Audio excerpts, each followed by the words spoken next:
Hey guys, and welcome to another segment of The Collector.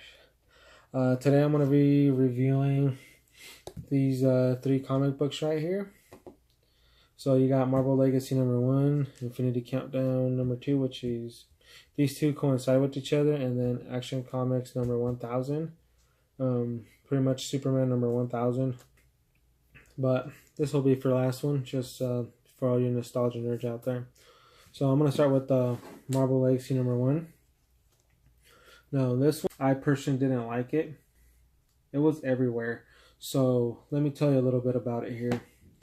So, pretty much it starts off with Odin and his whole crew, Phoenix and all the other guys, fighting a Celestial 1,000,000 years ago. They're fighting a Celestial. They're pretty much they bury him. They leave him on Earth. This is happening on Earth. So they defeat him. He gets buried on Earth. He gets left on Earth. And then this is what I mean. So it goes from Odin and his crew fighting a Celestial. Then you have Knight Rider out of nowhere fighting Starbrand. Right? Then from there, it jumps to Loki with the Ice Giants, to them fighting the Avengers, right? And then it goes from there to Captain America. Now, mind you, this is Captain America, but it's not him, if you know what I mean. So here you go. Now this is another thing I didn't really like. If we go from, if you notice this, to 1950s for some particular reason. Now, I'm not exactly sure how that happened or why it happened, but it did. Then you go to Thor. He's also, the one over there wasn't Thor, so you have Thor, and then it goes to,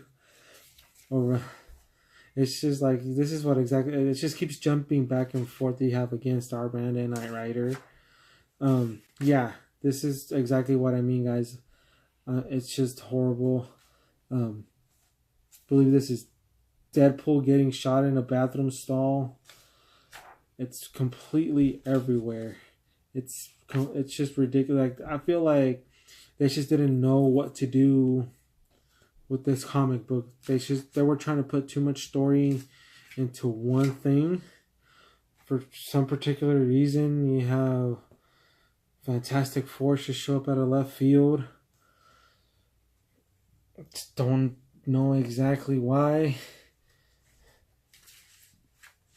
And then it jumps into space. It's just, yeah, you guys, I think you guys get the point.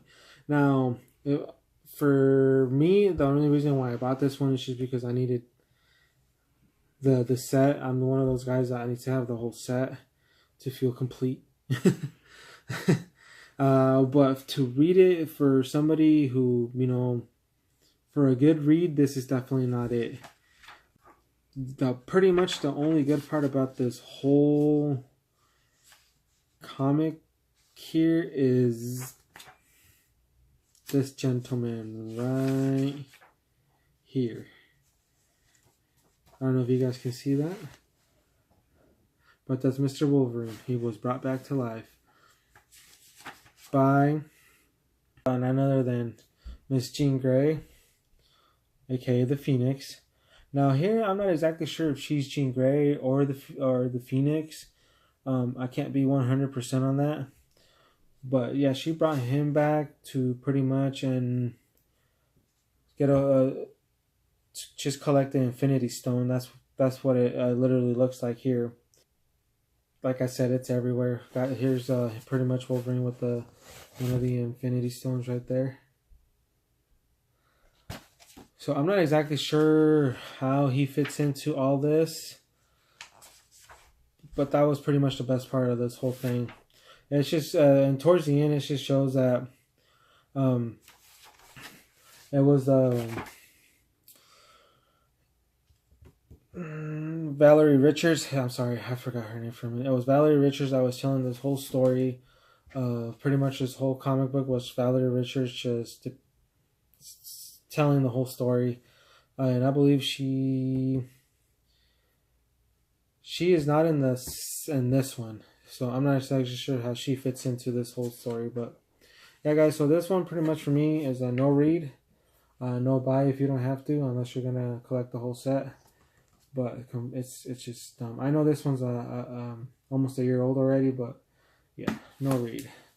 Now you go to Infinity Countdown, where this one's a lot more interesting because you have the Guardians of the Galaxy and this one. So this one pretty much jumps off with Star-Lord. It tells you right here you got Star-Lord, Gamora, Groot, Rocket, Ant-Man, Nova fighting Scar.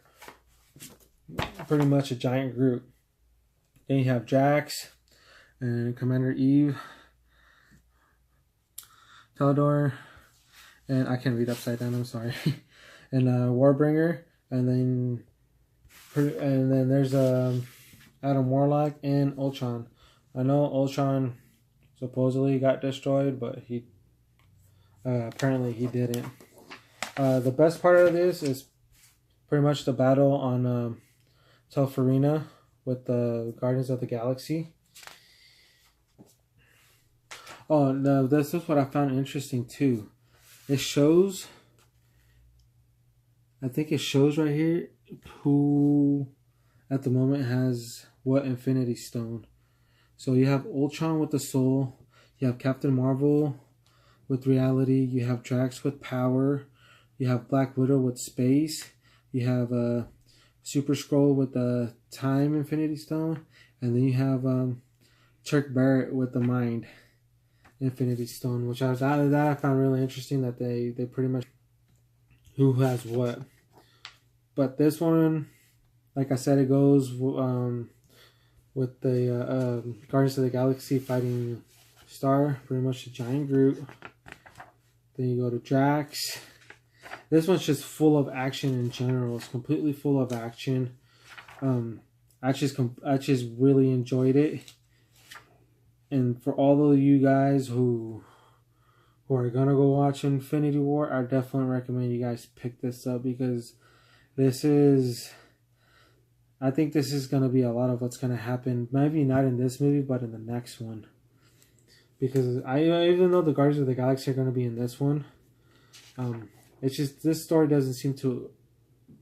Well, maybe yeah. It seems to probably lead into the Infinity War saga. So would this be before or after? If I'm not mistaken, this is before they get to Thanos. But then that wouldn't make sense, because you know how you're saying that it tells you where the Infinity Stones are? Yeah, who has each Infinity Stone? And if that's true, wouldn't the Mind one be with Vision? That is true. So you might be right. Oh, by the way, guys, we missed. We have not watched Black Panther, so maybe we're wrong. Yeah. Where that's the. But I don't think Vision. No, Vision loses his Infinity Stone in this movie, Infinity War, because Thanos needs all the Infinity Stones for the gauntlet. So yeah, well, either or. The comic book is still great for all of you guys who wants to pick it up to read it. It's full of action, like I said. Adam Warlock, and this is probably one of my favorite parts right here. You have Ultron. You have Adam Warlock who wants to go search for Ultron, and out of nowhere, you just have Silver Surfer already there. Ultron is pretty much messing with him. But yeah, this definitely pick it up, guys. Like my wife said, I'm not exactly sure if this falls before or after the Infinity War. But then again, guys, I could be wrong, because you know the movies are always different from the comic books. You know, sometimes they stray. So when Infinity Countdown number 3 comes out, I'll let you guys. I'm gonna also do a review on that one. But here, I'm sorry about my throat, guys. I got really bad allergies. So what I feel like is going on here with Ultron, I feel like he's trying to take over Silver Surfer's body. He's trying to use his body Like in the, which movie was it? The Age of Ultron, right? Yeah, Age of Ultron. Where he created Vision's body so he can take it over. I think that's what he's trying to do here. He's gonna try to do what he couldn't do with Vision, and that is take over Silver Surfer's so it might body. be on its way to Infinity War. It could be. It's like it's gonna be really interesting to see what happens here, and. But yeah, I'll be also be picking up most of these right here, so you guys can see Infinity Countdown number 3, Infinity Countdown Dark Hawk, Infinity Countdown Captain Marvel, and Infinity Countdown Daredevil. Which, like I said, this could be leading up to not this movie, but the next movie after this. That's where I'm a little confused because the story's still a little bit off. I think I have to get a little bit more ahead on reading the story to be able to figure out where's what, you know what I mean? But they will be introducing more characters in the Infinity Countdown. But yeah, this is definitely a pickup. This is definitely a read for all you guys out there. Now the last one, this one's going to be a shorter, pretty much just a little short review. I picked this one up because it's number 1000, obviously. This is number 1000 in the 80-year anniversary of Action Comics.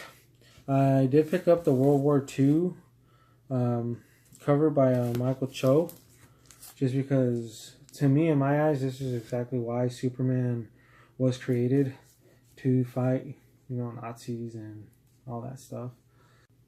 But for all you nostalgia nerds, this is definitely a pickup for you guys. This has pretty much old stories from the old comic books.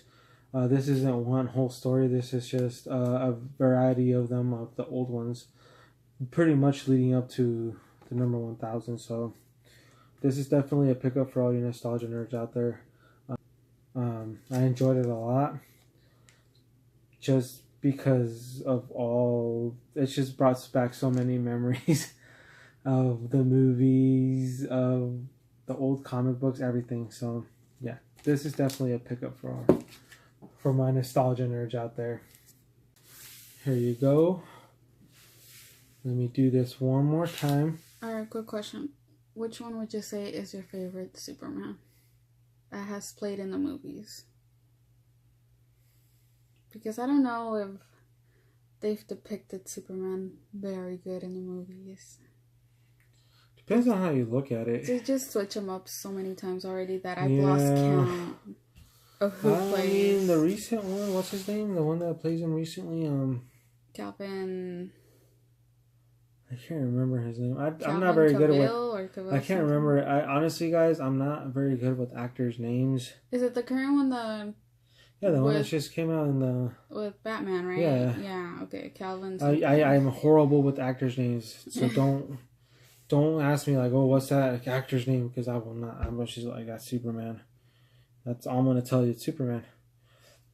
But I don't know specifics. But I don't know. I mean, the thing is that DC is just so. How do we put it? DC's good, but I feel like they just got to get back on track.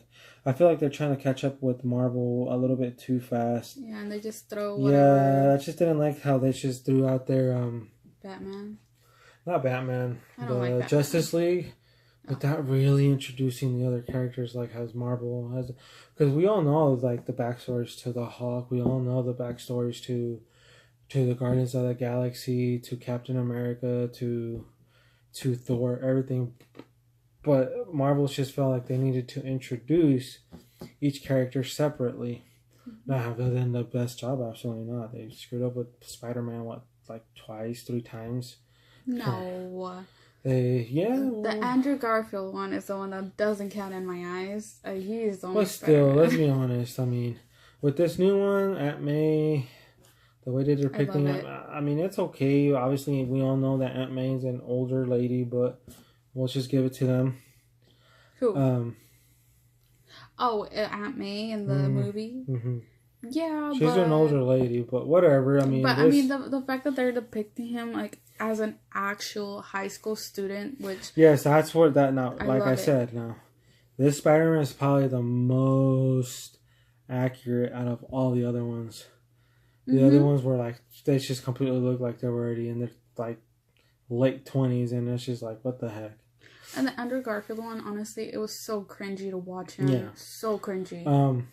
With the Hulk, obviously, I think all of them have been good. they've all been good, but this. But now they need to stick to Mark Ruffalo. Yeah, they have to. Yeah, there's no way to. But yeah, other than that, I mean, and another character actually, Batman. There's no one like Christian Bale. I'm sorry. What? They need to recreate Batman. Yeah, like how can you go Christian from Bale, that to this other guy, Ben Affleck? I mean, there's no way. They got Wonder Woman really good. I like that movie. Don't talk about my girlfriend. Like that movie was so good. If I ever get divorced, I'm gonna go marry her. But now they have to recreate Ben Affleck. You guys see that? I didn't acknowledge that comment. If I ever get divorced, I'm gonna go marry her. No, you're not. You can't. She's so hot. But no, she. I think that Wonder Woman, probably the only. Superman and Wonder Woman is the ones that they really hit home run with. Yeah. But yet again, DC, get your stuff together, please, for the love of God, just get your stuff together. Don't play catch up with Marvel. Take your time. Own thing. Yeah. Remember, Marvel has been over 10 years. That took them that long to just get to this point. Don't play catch up. I mean, just do your thing at your own pace. One thing, I do thank them for Green Lantern because we wouldn't have Deadpool. Yeah. Like, thank you for messing that up. It's just, I can't even remember what Green Lantern was about. That's how, I just can't. I'm glad he met his wife. Green Lantern was, it was her. It was horrible. It was horrible. I think, like... that's definitely one they have to remake. Yeah, Green Lantern. For sure. Yeah, I just feel like DC has been concentrating too much on Superman and Batman, and yeah, just pushed everybody to the side. Like, come on, how many times do you have to recreate Superman for us? We know Superman. Superman's the main one for everybody, or almost everyone. That's another thing I'm gonna get into. Superman versus Batman. No. Superman versus who? From Watchmen. Oh, you're talking about Dr. Manhattan, right? Dr. Manhattan. I'm sorry, guys. I have short-term memory loss. He's hot. We're going to get into this argument. Who wins between Superman and Dr. Manhattan? In my eyes, Dr. Manhattan tears it all up. He tears it all up, but that's another video. But yeah, let me know what you guys think. This video has already gone way too long. It was supposed to be a short video. Oh, sorry. Yeah, I wanted to know. Yeah. You know. Maybe that's something we can also include in here. Little arguments here and there about what we think about each character and maybe a backstory to a character. I mean, there's so much we can do with this segment, guys. It doesn't only have to be comic book reviews. There's just a lot we can do with this segment. Let me know. Let us know in the comments below what you guys want to see in this segment besides comic book reviews. Yeah. If you guys want to see like character backstories or little arguments about who this guy versus this guy, who would win, and all that good stuff. Yeah. I won't talk much about comics because I don't read them. I only read one, and honestly, the ones I get them because they're nice. Like the cover is nice. I do read them. So. Yeah, he reads them. I don't. But I will have sometimes trouble talking about them, guys, because I feel like I have to write down notes because off the top of my head I just forget stuff really easily. So I'll probably start taking notes so I just don't forget, and we'll go from there. And maybe we'll start taking pictures of pages and we'll include them in the video. But please don't tear me up in the comments. This is my first comic book review. And I promise you, it will get better. Now, this is the one of the segments I can do without having to use my right arm. So this is the one I'm going to be doing. My wife's going to be doing the other ones. And my brother will jump in every once in a while. But yeah, let me know in the comments below, guys, which one have you guys read or which one's your favorite out of all these. This one, that's like I said, I just picked up just for nostalgia reasons.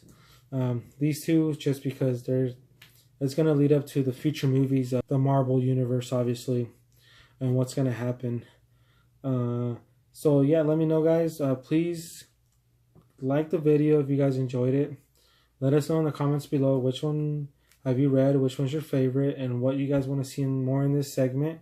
And please remember to subscribe and support the channel. Thank you guys so much for watching, and see you on the next one.